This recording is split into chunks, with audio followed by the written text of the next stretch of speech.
ভারতের বিভিন্ন রাজ্যে জ্বালানি সংকটের ব্যাপক প্রভাব পড়েছে জনজীবনে। পেট্রোল পাম্পে লম্বা লাইনে দাঁড়িয়েও মিলছে না প্রয়োজনীয় জ্বালানি। ইরান যুদ্ধের কারণে হরমুজ প্রণালীতে সরবরাহ বিঘ্নিত হওয়ায় ব্যাহত হচ্ছে আমদানি। সরকার আশ্বস্ত করলেও বাস্তবতা ভিন্ন। অতিরিক্ত জ্বালানি মজুত নিষিদ্ধ করলেও তা মানছেন না অনেকেই।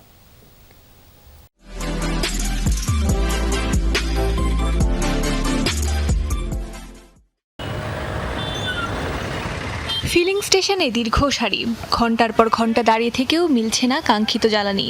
মধ্যপ্রাচ্য যুদ্ধের বিরূপ প্রভাব স্পষ্ট ভারতের বিভিন্ন রাজ্যে। জ্বালানি নিয়ে অনিশ্চয়তা যেন বেড়েই চলেছে দেশটিতে। বুধবার মহারাষ্ট্র, তেলেঙ্গানা, মধ্যপ্রদেশ সহ বিভিন্ন রাজ্যে তেলের জন্য দীর্ঘ সময় অপেক্ষা করতে হয় যান চালকদের। যোগান না থাকায় কোথাও কোথাও বন্ধ রয়েছে তেলের পাম্প। সবাই বলছে পেট্রোল আছে, কিন্তু মানুষ আতঙ্কিত। তাই আমি নিজেও এখানে এসেছি আমার ট্যাঙ্ক ভরতে। সকাল থেকেই লাইন ধরে দাঁড়িয়ে আছি।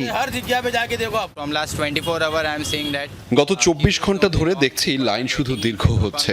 মানুষ দিন রাত অপেক্ষা করছে, অনেকেই অসহায়। আমি গত 5 দিন ধরে সমস্যার মুখোমুখি হচ্ছি।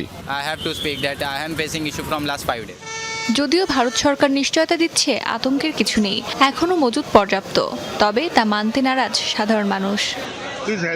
যদি জ্বালানি পর্যাপ্ত থাকে তাহলে পাম্প বন্ধ হবে কেন? কর্মকর্তাদের উচিত এসে বাস্তব পরিস্থিতি দেখা।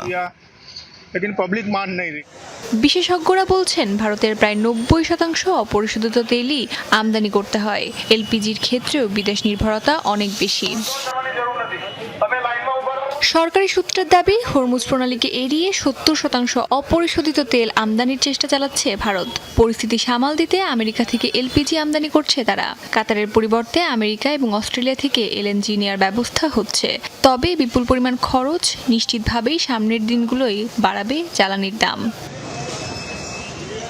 অস্মিতা বিশ্বাস, যমুনা নিউজ।